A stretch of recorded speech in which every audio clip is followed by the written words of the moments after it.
jump in my car, man, I'm gonna smile.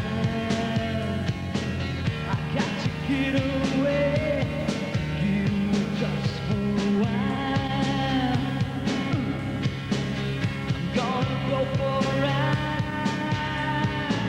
I'm gonna take my time. Maybe just for a day, I got to run away. And I'm never gonna cry no more. Never gonna weep again. I'm gonna find that place in the sun. Man, you never see me cry for all that's in my past. I'm gonna find that place in the sun. I let the warmth of the sun paint my skin. Then I let it all in.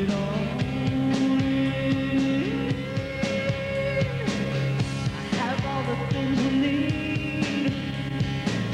I let my motor breathe. If you come with me, I'll fly you.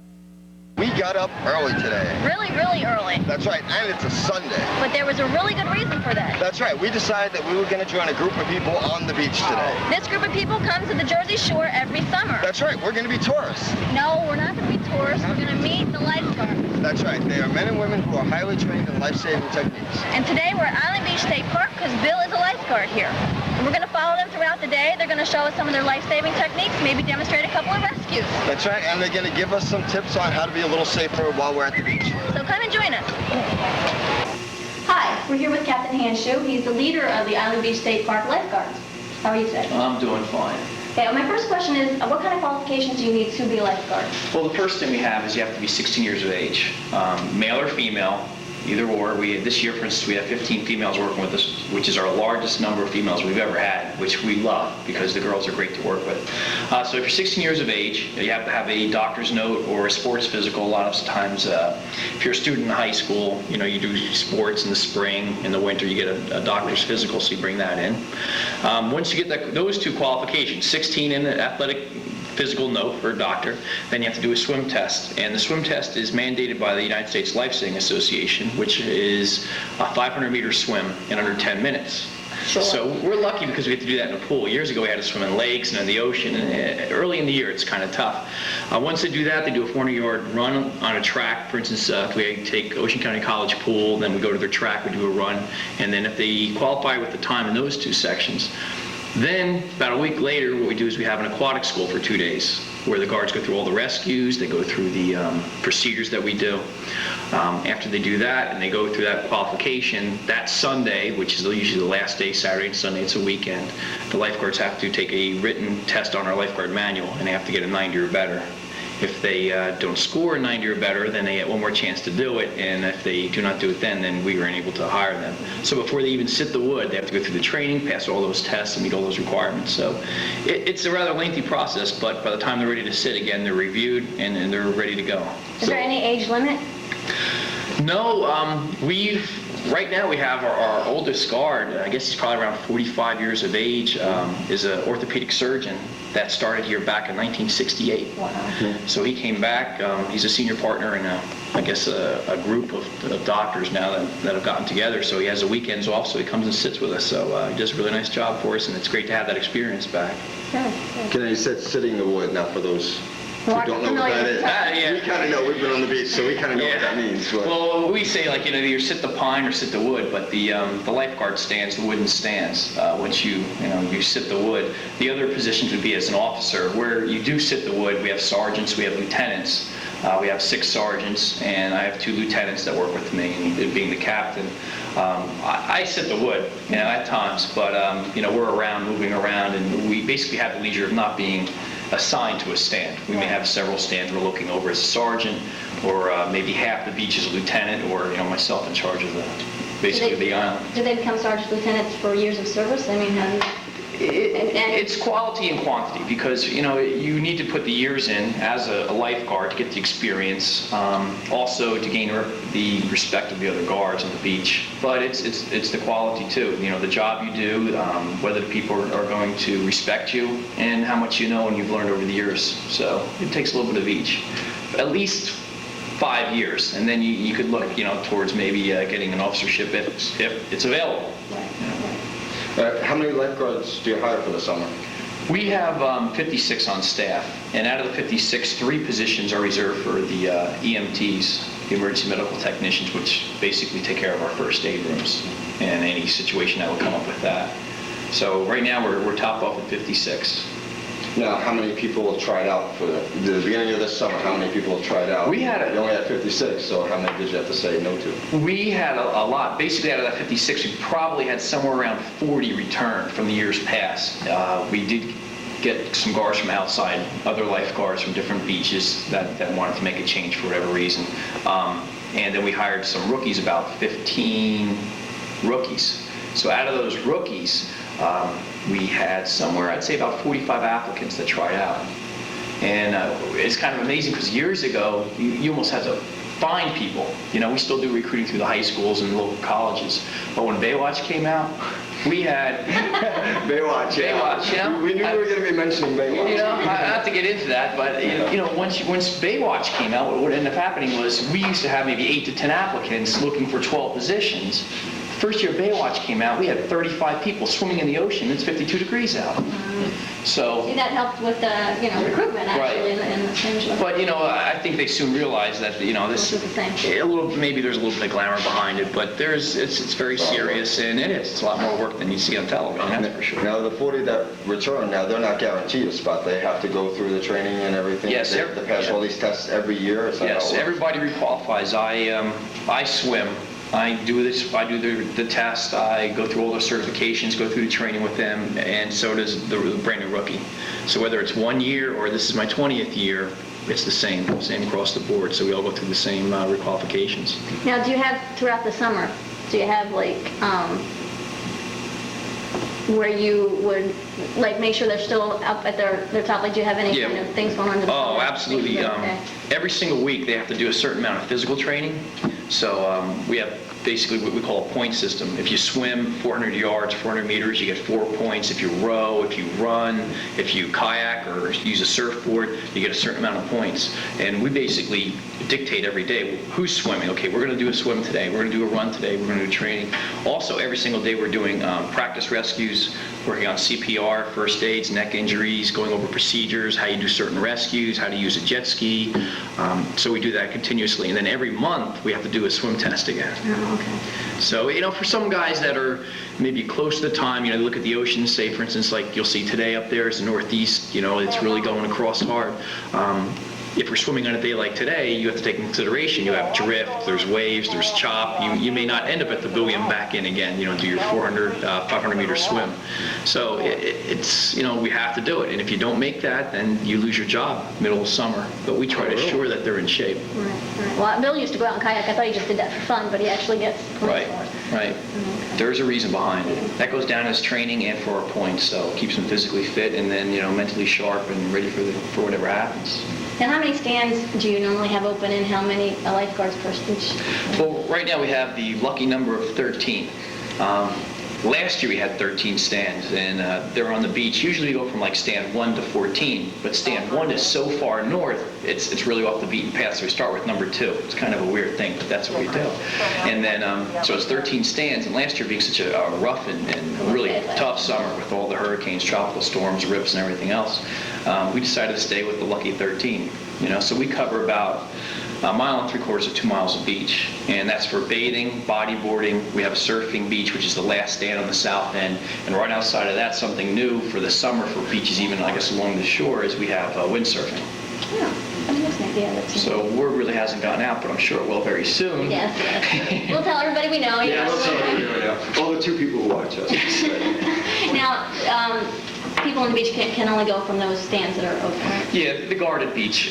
There are other areas where people have access to the beach. You go swimming. Of course, I would never suggest anybody going down there. It is beautiful. It's nice. It's away from everybody. It's like a private beach because, Island Beach is really a beautiful area. But I'd never suggest anyone going down in that area unless you're just fishing, because if you go out there and drown, then we get involved again. But usually it's a little too late by the time we can do anything about it. But the guarded beach is the place to be, somewhere there's a lifeguard. Yeah. What about the bay? Is that closed to the public or? Well, the Bay Island Beach has some unique programs. They have nature tours where you can do seining. They have tours on the bay side. There's also, with a lot of work from our superintendent, they have kayaks and canoeing tours that go back into the Sedge Islands, back into the I saw that sign. I was like, what are the Sedge Islands? I've never heard of them. And if you go down the island, almost all the way down to the end where the road just basically ends, to your right-hand side, there's marshes back there, which are basically now being, preserved for the animals and vegetation. So there's no bay beach, like there are no lifeguards? No bay beach. The only time we ever had sort of a bay beaches is like as punishment if a guard was kind of goofing off a little bit. Because our only bay access, that's where they keep the trash collection. So you don't want to be over there. So people aren't there. Yeah, it's just maybe a lone lifeguard with the flies. So Poor soul. yeah, it's a sobering experience. Yes, he deserved it though, right? Yeah, it was a female. I hate to say, Oh, but yes, she deserved it. Maybe that's discrimination on my part. I'm appalled it was a female. I'm so upset. So how long is the season usually? Our season is from basically Memorial Day to Labor Day. We do guard the weekend after Labor Day in case of big storms. A few years ago, I guess it was like my second year as a captain, we were basically doing maintenance at the time. Once Labor Day comes, you're done lifeguarding, and we were putting our equipment away, and we had so many rescues because there was a tropical storm off the coast. So what ended up happening was we, as 5 lifeguards, sat and watched an entire closed beach of people. I mean, it was unbelievable. We had a full crowd with 5 guards, so we were doing rescues. We realized that was crazy. So with approval from the state, we now, guard that weekend after, just to be safe. So how long have you been a lifeguard? This is my 20th year. Wow. It goes quick. It goes fast, yeah. I'm learning that. Years go fast no matter what. They do. They go fast. And the summers go fast. I mean, this summer really wasn't a great summer weather-wise, but it's if you look at it, it's August here. It is. It's almost already over, so. I find that very depressing. Yes. Well. Coming and going too quick. Right. Okay, is that it? Yeah. I think we're done, and those are all our questions. Hopefully we answered some of your questions. We don't know. But we thank you for your time. And now we're going to hit the beach. We're going to go see some Enjoy the lifeguards day. and stuff. Thank you, So, Captain Chu. Thank you. We appreciate it. And have a good day. Oh, I will.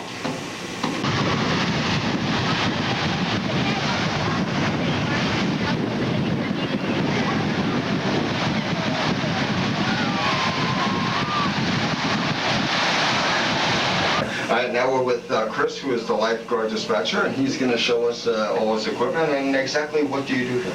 My job is to coordinate the activities of the beach patrol, make sure that everybody's where they're supposed to be, log any information that comes in, and the main job is, in case of an emergency, I will coordinate the activities of the lifeguards with other park personnel, the rangers, the foot patrol, if we needed police to come in, or a dive team, or the Coast Guard, I would coordinate all that activity.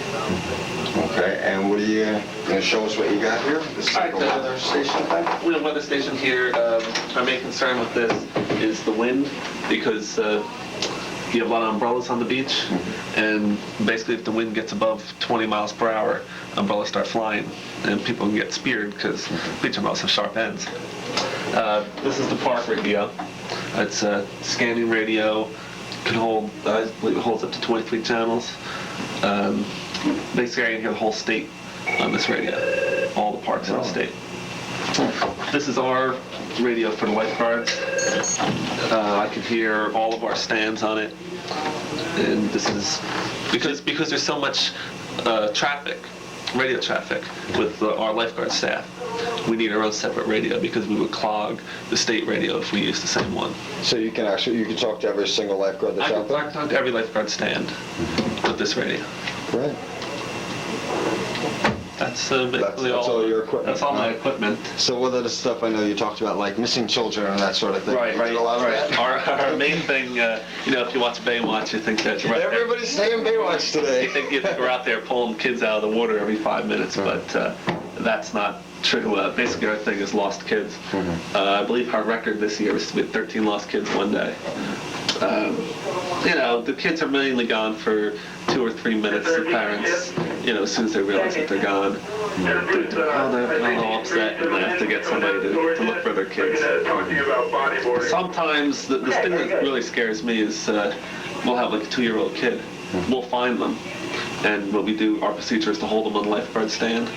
They're up high, that way the parents might be able to see them. But sometimes we have them for like an hour.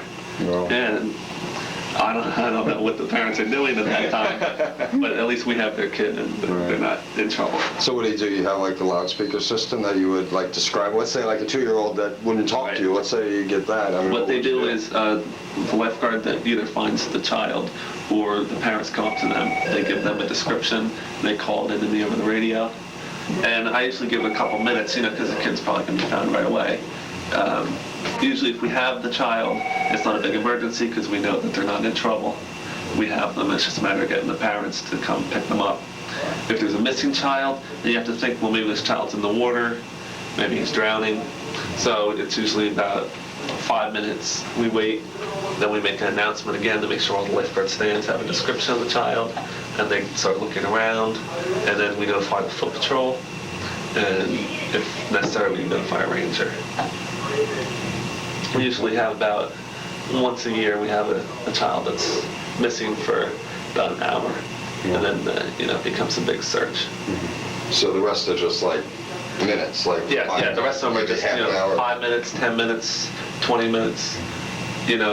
We've never lost a child. Never lost a child. Never That's lost good. a child. Well, that's good. Well, we'd like to thank you for your time. You're welcome. Take it easy, and we'll let you get back to work. All right, we got to get out of here. This guy's got a lot of work to do.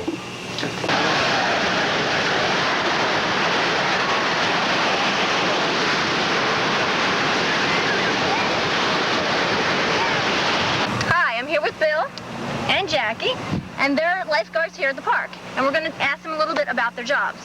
Bill, how long have you been a lifeguard? I've been a total of 11 years, 5 at Ortley Beach, and I'm going on 6 years here.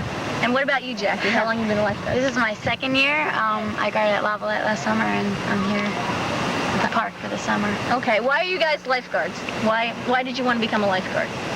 I like it. It's fun. Gives you a responsibility, kind of like it. You like it, okay. What about you, Jackie? What about you, Jackie? I love the beach, the water. I grew up here, and I always knew I wanted to do this, so. Good. All right, well, tell me some of the things you do during the day. Let's see. We get swimmies out, life preservers out. We don't have to start from the beginning, for God's sakes. I mean, I get up in the morning, I drink my coffee. What exactly do you... When you blow whistles to people, what are you usually trying to get their attention for what? Okay, yeah, when we blow a whistle, it's trying to get their attention that they're too far out for their own safety, and we want them in. Whether or not they're a strong swimmer or not, it doesn't really matter. It's just because even the strongest swimmer gets a cramp and then they can't swim, and a lot of people don't realize that it is dangerous to any swimmer, even to regular lifeguards that have been guarding for years. It doesn't matter, they can get a cramp and they buckle under and then they can't make it in, and then they'll have to be rescued. Okay, Jackie, you had to do any rescues? Not this summer yet, but last summer with the bad water, and I spent I don't think a day went by when we didn't have like an assist or a rescue or something, but. Okay, what's an assist? That's just if you think that they can probably make it in, but they're going a little slow. You just want to make sure that they're right, and we take them in. I mean, a rescue is the all out, there's no way they're coming in, you go out and you know. What would you do at that point? How do you know when someone's in trouble? If we blow them and they're swimming towards us, but they're not really coming towards us. Or if they're moving backwards or the wrong direction, just altogether wrong direction, or if they're just... You can just tell. If you just look at them and they just... So they're going under and then that's it? You know they're yeah, in trouble, right? that's a sure sign. Okay. Bill, what about what kind of other rescues are there? I know there's... Well, we have a board rescue. One person gets, the lifeguard grabs the board, jumps in, paddles over to the person, and puts them on the board, and you and that person come in together. There's kayak rescues, which are a little bit tougher because not many people want to go on to a kayak. Board's easier to get the person onto, but we've done a few of them where the person gets in or holds onto the back or whatever. Then you have, which is the line rescue, which after the person out on the torp can't bring the person in by themselves, we go out with the line, and then we bring the person in with the line and the free torp. And then there's the boat rescues, which I don't think, as far as I know, I've seen done yet, but what kind of boat do you use for the boat rescue? Is it a rowboat? Or rowboat, Van Dynes, or even some beaches have Hankins. So you just go out there, and you have two people, one goes high side, one goes low, as you bring the person onto the stern and pop them up between the two oarlocks. Now I saw it looked like a jet ski out there earlier. Yes, what is it for? We're last year was our first year. I think it was our first year. It could have been our second, but they just started jet ski rescues, which for our off beaches and stuff, it's a lot quicker than getting everybody into a truck and running down to A7, which is about a mile away or so, to get a few people, or to the inlet, which is about 7 miles down. So the jet ski gets there a lot quicker, and you and somebody else can be, well, the lieutenant or sergeant will be, or the captain will drive the jet ski down, and one lonely lifeguard will be on the back holding on. And I hate to say this, I did see that on TV, but it's a relatively new way of rescuing people, right? Yeah. Okay, Jackie, we were talking to Captain Shu, and he was saying what training they have to go to. You find that, like, training test at the beginning of your difficult? How hard is it? You mean like rookie training or just like general lifeguard Rookie training or general lifeguard training? I mean, your first year, your rookie year is the hardest because you know nothing and you're learning and you're taking all this in and stuff, and they work you the hardest, like... Yeah, because you're the rookie. They want to... Right, and you do everything. Fit. So you, like...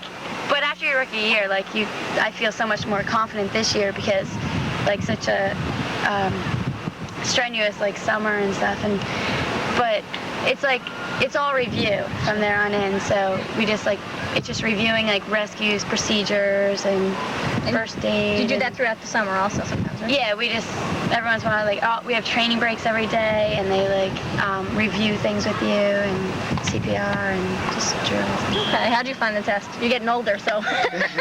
Getting harder each year? No, actually, one good thing, swimming test I have no real problems with. I got a natural ability for that. Of course. Running is another story, but that's slowly getting harder and harder to pass at the beginning of the year, but as the middle of the season and so on goes on, it gets better and better because we've been running and stuff. Explain riptide. I know you mentioned rips, and some of us don't know what that is. Well, I used to think it was the undertow, but you say there's no such thing as undertow, right? No, rip current is actual a current. What it is you got two sandbars, and in the middle is a hole. What the water does is comes in. Now that water that's trapped behind the sandbar can't get out except through the hole. So all this water moves, and that forms a rip current. So in other words, if you're like sitting or standing behind the sandbar and the water comes in and your feet get off the ground, you'll just go right out. It'll just take you out. All right, well, I don't know, Jackie or Bill, you can answer this. What should someone like a swimmer do if they get caught in a riptide?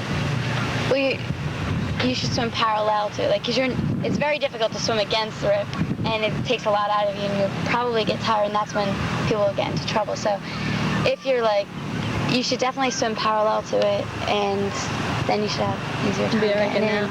Yeah. Okay. Anything else you want to tell us about your day and what else you do? Let's see. Pretty much covered everything. You have a lot of lost children, right?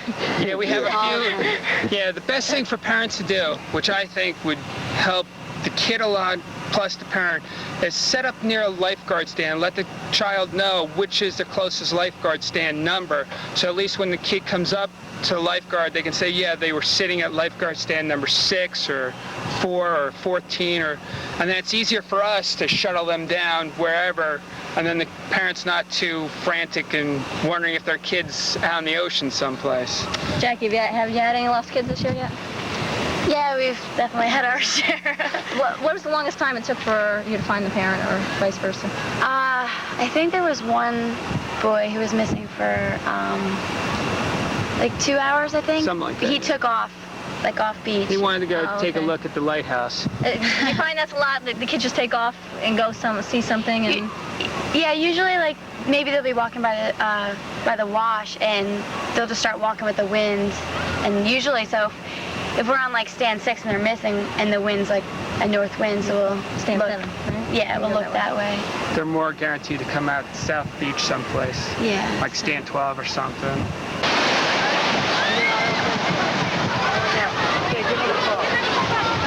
That's a question. How come there are a lot of bathers here, but then there's that big empty spot? Well, down there we have our faithful rip current there. That's where our biggest hole is, and that's why on a day like today, that's why we don't have anybody swimming, because it is green on yellow. Does the rip current stay there? Yes, that one's been there for a couple of years now. It's always there. We got the sandbar here, and the sandbar down stand 9 and 10. So basically, most of your job today will be to keep them out of there. Out of there, yes. That's not too bad. No.